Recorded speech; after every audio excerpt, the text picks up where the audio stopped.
Вие сте на Канал Плюс и ја следите емисијата Агроисток. Деновите за доживотно учење на возрастни во Македонија се одржуваат од 2002 година. Целта на овој проект е преку разновидни мерки работно ангажирање на невработените лица над 45 години. Меѓународна трибина за доживотно учење во категоријата за земјоделие се одржува во Штип. Но најпрвен да слушнеме колку земјоделците се информирани за таквото учење. Не. За земјоделците? Не. Не сте чули? Абе, не сме ништо запознаени. Кој не е кажал тука? Не сме информирани. Квалификација да станеш земјоделец напред. Може, ама никој не ни е ништо објаснил тука. Одека знаеме ни? Не е дојдено тука да ни објаснат. Ни од општина, ни од никој.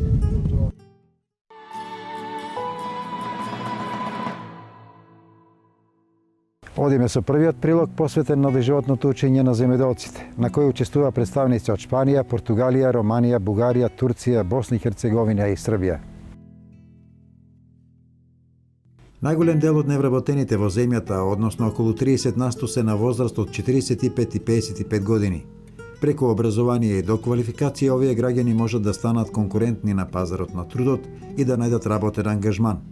Ваква можност на невработените им нудат универзитетите.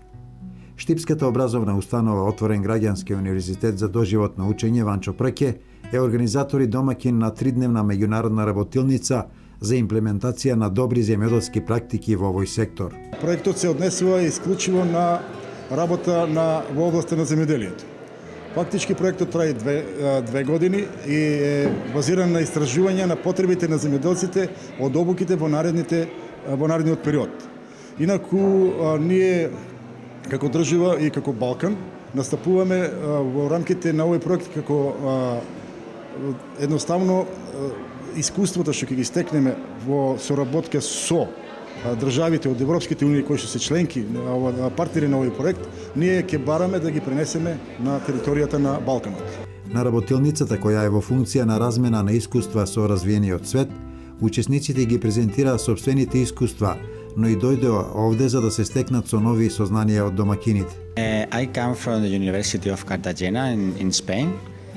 Доаѓам од Универзитетот од Картагена, Шпанија, и имаме искуство во областа на земјоделието со возрастни слушатели. And also professionals, technicians and farmers. We hope we can... Сметаме дека можеме да ги подобриме практиките во областа на земјоделието и во главно размена на знаење. С цел да сътрудничам в този проект. Целта да учествувам во овој меѓународен проект за да помогнам, но и ние да се стекнеме со ново искуство, за да изградиме соодветни структури за доживотно учење во нашата држава, или во областа на земјоделското стопанство, или во друга област каде што ќе можат да се развиваат овие европски програми. В други сфери, където може да се развиват тези европейски програми. България като цяло земеделието е много добре развито. Во Бугарија земјоделството е развиено, но голем дел после промената во општествениот развој, голем дел од земјоделците останаа без земјоделско образование. И токму тоа го потикнува интересот од нив да се стекнат со знаење за да можат да работат на повисоко ниво. Оваа форма на образование би имала позитивно влијание во областа на аграрот во Бугарија. Тази форма на обучение считам, че би имала добро приложение в България, особено в областта на аграрните науки. Our university has so many projects in agriculture fields. Доаѓам од Универзитетот од Фоџа од Италија, во кој што работиме на повеќе проекти од областта на земјоделството. Работиме веќе околу 15 години со повеќе професори кои што се ангажирани во ова поле. Professor Claudia Piccoli and Professor Chiara Porro. Not yet the project is starts just. Се уште проектите се во тек и чекаме да видиме кои ќе бидат резултатите од него. So let's wait and I'm sure that will be a great success. Zajednički problem svih država regiona jeste jedna ogromna nezaposlenost, posebno kad su u pitanju mladi ljudi, mladost do 35. godine. Zaista je to jedan od gorućih problema sa kojim Заеднички проблем на сите држави од регионот е една огромна невработеност, посебно кога се во прашање младите луѓе до 35 години. Многу тешко овде се придвижуваме, но се надеваме дека токму преку земјоделството и преку индустријата да можат да се вработат млади луѓе преку адекватни мерки на сите релевантни фактори, заедно со едукативната компонента. Наша обврска е сите ресурси да ги ставиме во функција и дури тогаш да видиме дали ќе дојде до некое задоволувачко ниво. Edukativnom komponentom naš je zadatak da sve objedinimo, sve resurse stavimo u funkciju i tek onda da vidimo, nadam se da će neki rezultati doći na neki zadovoljavajući nivo.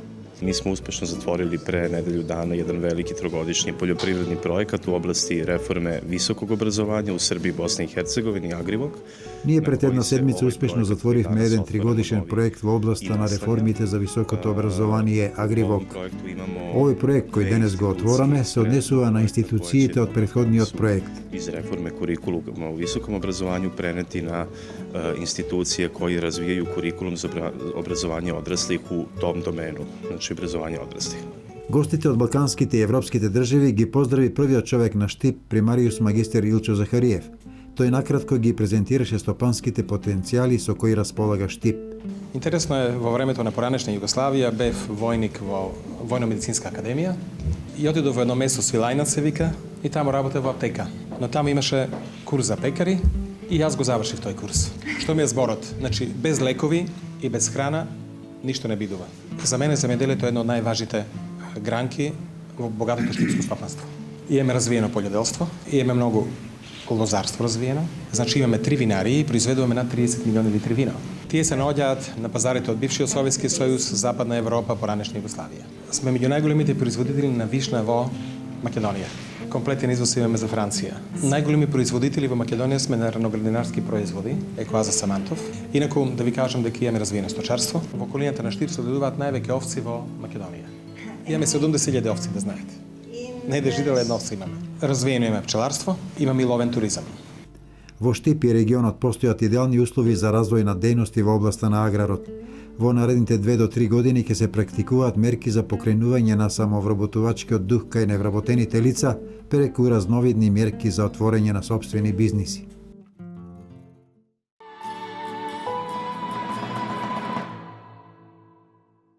Претходниот пример е еден од ретките кои со голем ентузијастички дух влева оптимизам дека работите во овој сегмент ќе се менуваат. А ние одиме понатаму, односно се селиме во Кочанско, каде што деновиве дождовите таму ја стопира жетвата на оризот.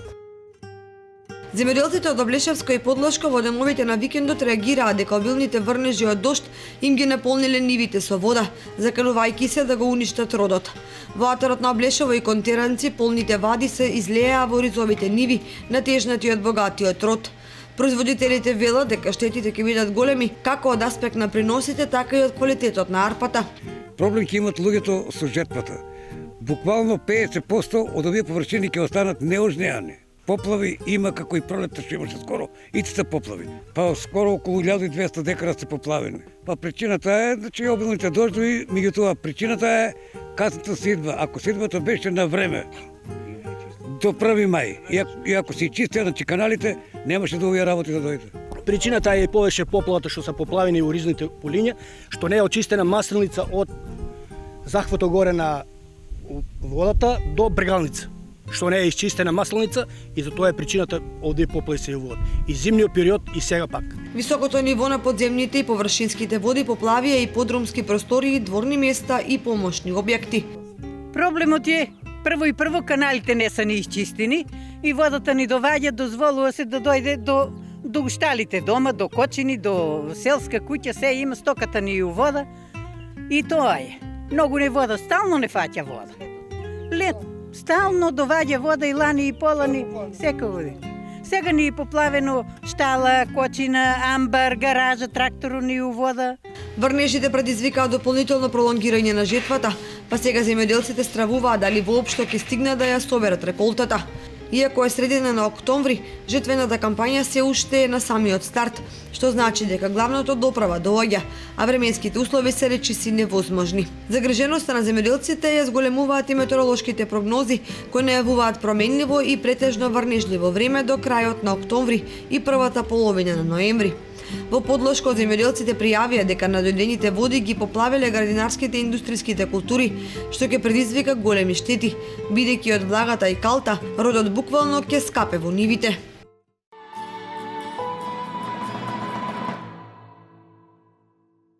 Остануваме кај житариците, на овој пат преку искуството со одгледување на пченката и како до повисок принос. Како тоа му успева на производителот Перо Калајџиски од Виница. Се наоѓаме на место каде што ве одгледувате пченка. Како еве на малку поинаков начин може да се добие поголем придонес, а без поголем труд? На поинаков начин треба да пратиме литературата од страна. Јас читав едно новосадско списание кој не треба ни копање, ни грлење. Со две орањата, едно орање, второто орање кога го ореме, ги поместуваме плуговете, самите плугове прават бразда, по таа бразда се напушча пченката, а после се завлекува со брана. Задните тркала треба да натискат семето, да го притискат, браната покрива и сама нича.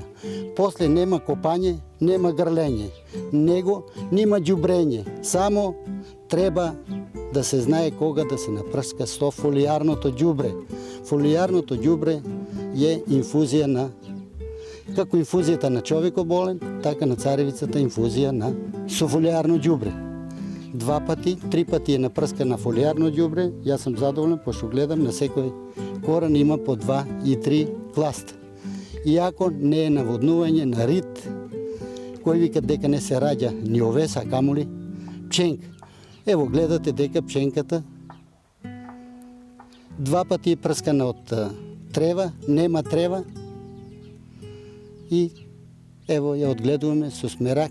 А друго, за да се запраши, сам поминал по секој трет со прачка, да ово се клати и ово пада, го опрашува. Пада правта озгоре на класто и секоја е опрашена со вештачко опрашување, не природно опрашување, вештачко опрашување.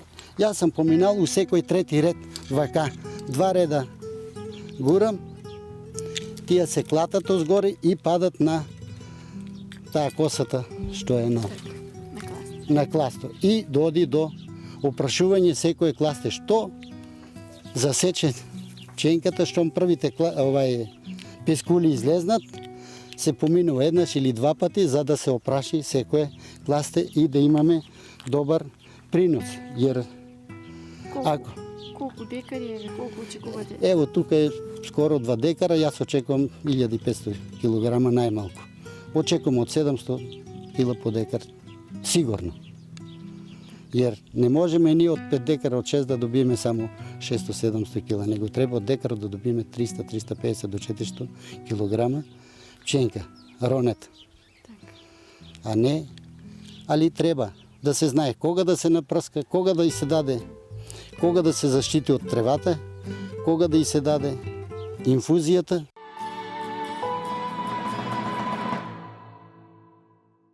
А во Малишевијата се спроведе акција за спречување на болести кај добитокот. Прилог на Валерий Спасов. Делчевските ветеринари започнаа со акцијата за туберкулизација на крупниот добиток, акција која во соработка со Агенцијата за храна и ветеринарство се спроведува согласно националната програма за сузбивање на туберкулозата и бруцелозата кај говедата. Деновите започна акцијата од националната програма за заштита и која е создадена од владата и Агенцијата за храна и ветеринарство во соработка со ветеринарните друштва, односно туберкулизација на крупниот добиток говедата и земање на крвни проби исто кај говедата. Значи за сузбивање на туберкулозата како болест и на бруцелозата.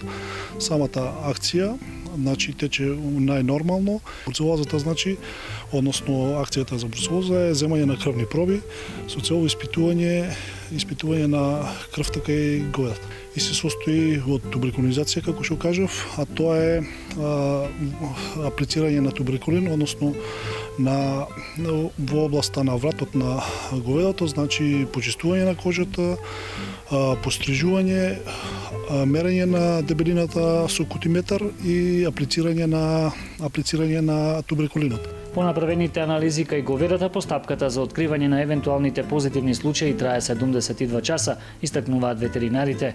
После 72 часа се чита реакцијата од истото и доколку у нормални граници издебелено кожата, значи станува збор за негативен резултат, а доколку е над нормалното, значи се води како сумнителен. Доколку позитивните случаи на туберкулоза и бруцелоза бидат потврдени од ветеринарниот институт, тогаш се пристапува кон одземање и уништување на животното со цел да се сузбие појавата на оваа болест. Инаку засега нема забележано случаи на говеда кај кои е утврдено присуство на овие болести. Вкупната бројка на случаите кои биле позитивни на испитувањата ќе бидат соопштени по завршувањето на акцијата. Инаку во Делчево со оваа акција ќе бидат опфатени околу 1000 грла добиток.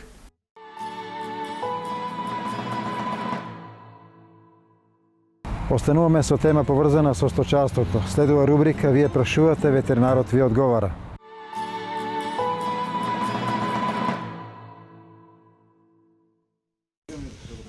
Интересираме за пипката што ги фаќа кокошките, што има леке или од што умират. И јас имам кокошки, никој не може да запатам и се стално умират.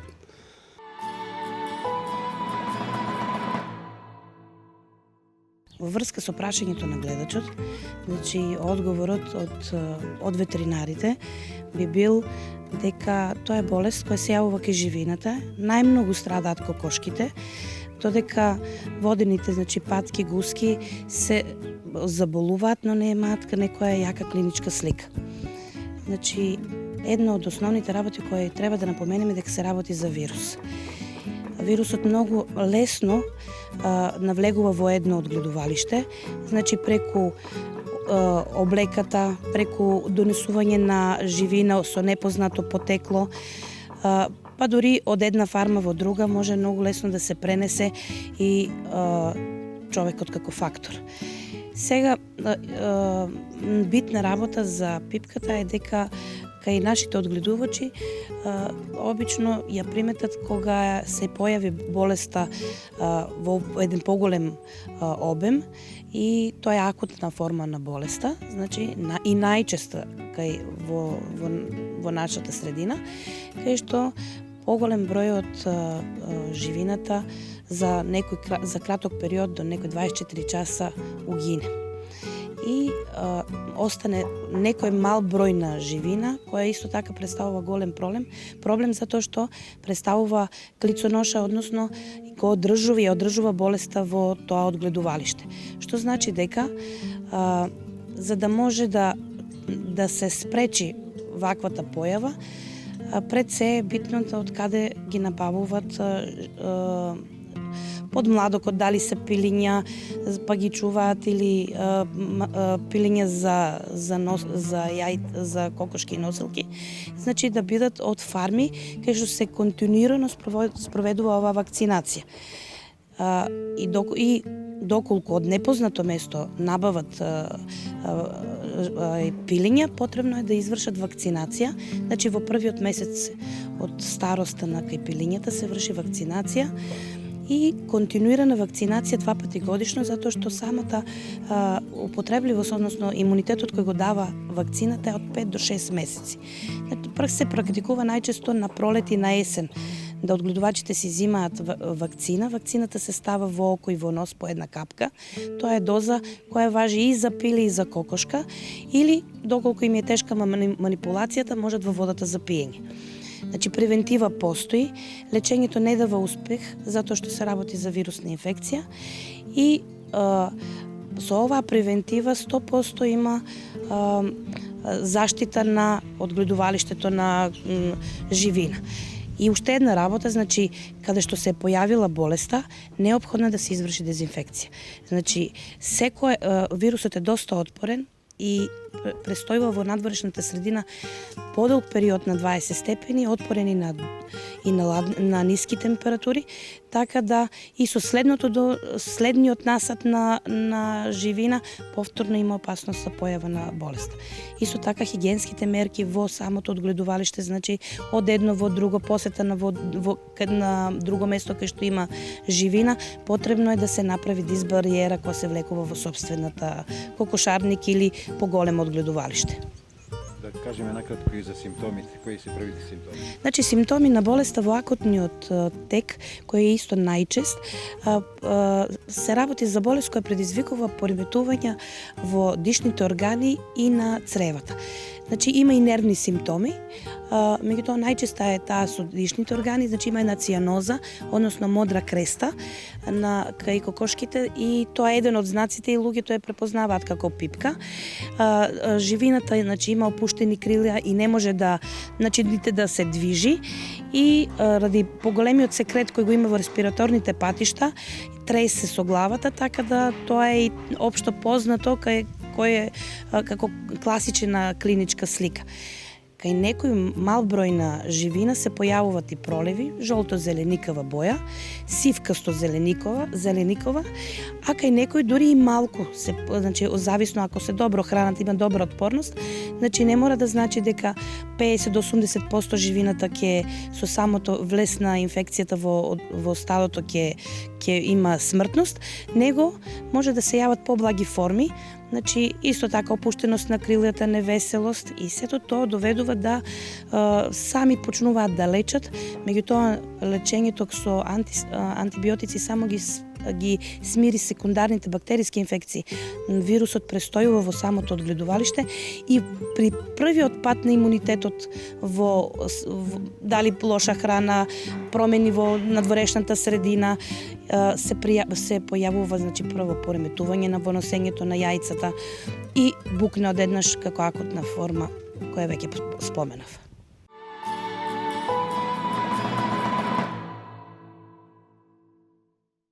Органско производство во пчеларството. Како да се аплицира и што треба да се исполни? За ова еве што велат во Агенцијата за земјоделско производство. Добар ден, во оваа емисија би сакал да се обратам до пчеларите одгледувачи на органски мед за периодот во кој што се наоѓаат и мерките и активностите што треба како пчелари да ги превземат за да може да извршат сертификација на органските пчеларници. Постапката е иста како и органското сточарење со другите видови на домашни животни, значи рокот за поднесување на комплетна документација е 30 ноември 2015 година и во овој период тие треба да воспостават контакт со овластените инспектори, сертификатори кои што треба да ги посетат нивните фарми за да извршат контрола и увид во начинот на производство на органски мед и други пчелни производи. Значи, пчеларите треба да се подготват и да внимават на неколку моменти. Пчеларникот мора да го стационираат во простори, односно во површини кои што се чисти, природни, незагадени, изолирани од инфраструктурни објекти, патишта и други преработувачки капацитети. Втора работа што треба да внимават е употребата на лекови, каде што мора да бидат исклучени лековите од синтетичко потекло, и трета работа треба да внимаваат, значи, на употребата на материјалите во самата органска фарма.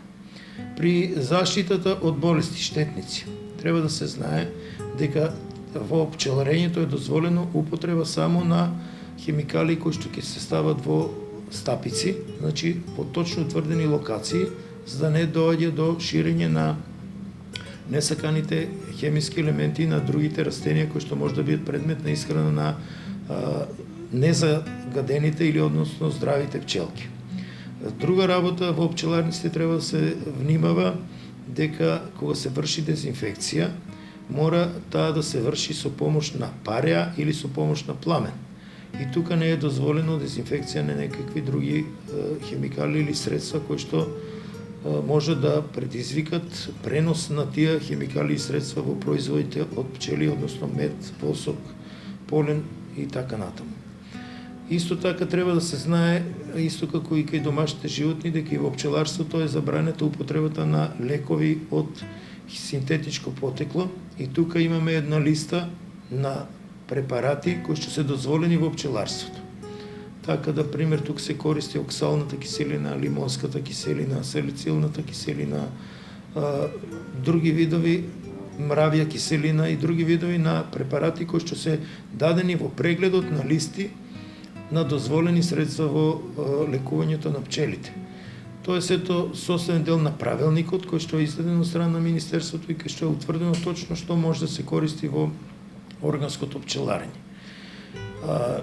Исто така, пчеларите треба да знаат дека во моментот на поднесување на апликацијата за пчеларење, ако се работи за нови пчелари, во моментот на порачката на пчелните сандаци, не смее да се користи синтетика за фарбање на пчелните сандаци. Односно, може да се користат само биолошки природни бои за заштита на пчелните сандаци од, да речеме, надворешните влијани. Сите оние пчелари што веќе ја започнале постапката за органско производство, а имале веќе набавени сандаци кои што се, да речеме, на определен начин со искористена хемија, треба да се обележат, нотират и да се придржуваат на упатствата кои што инспекторот ја ги даде за воиднина. Значи, тие се отприлика моментите на кои што треба да се внимава за да може да се правилно спроведе процесот на сертификација. Друг многу битен момент во органското производство е примената на заштитните зони, односно изолацијата на конвенционалниот од органскиот начин на производство. Ако, да речеме, имаме во близина на пчеларникот обработливи површини кои што се конвенционални и постои опасност од пренос на различни хемикалии до пчеларникот, се прават еден вид заштитни зони, кои што заштитни зони може да бидат од некаков, да речеме, ред насади од цвеќиња или од жива ограда, или може да бидат некој вид на други култури кои што не се предмет на исхрана на пчелките, кои што ќе направат таа замена. Ако се работи пак за површини кои што имаат голем наклон и од повисоките површини каде што имаме конвенционално производство може да дојде преку подпочвените води подлизнување на хемикалите кои што се користат во повисоките површини, тогаш мора да се прави помеѓу нив еден вид бразда или канал, прокоп кој што треба да го спречи напливот на такви хемикалии до пчеларникот. Тоа се еден вид од мерките за заштита на пчеларникот за да се овозможи сигурен производ од органска фарма.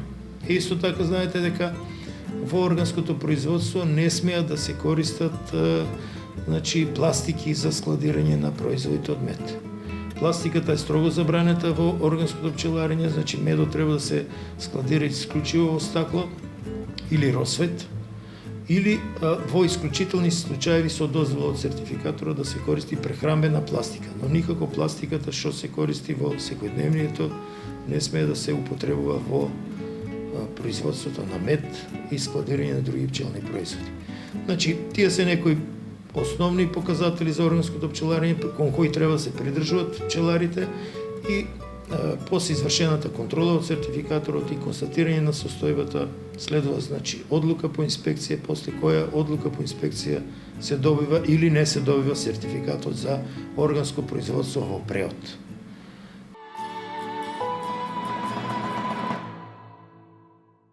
Ете, тоа беше се што подготвивме за денес. Толку успеавме да го задржиме вашето внимание. Следете ни наредната недела во истото време, 14 часот. Довидување.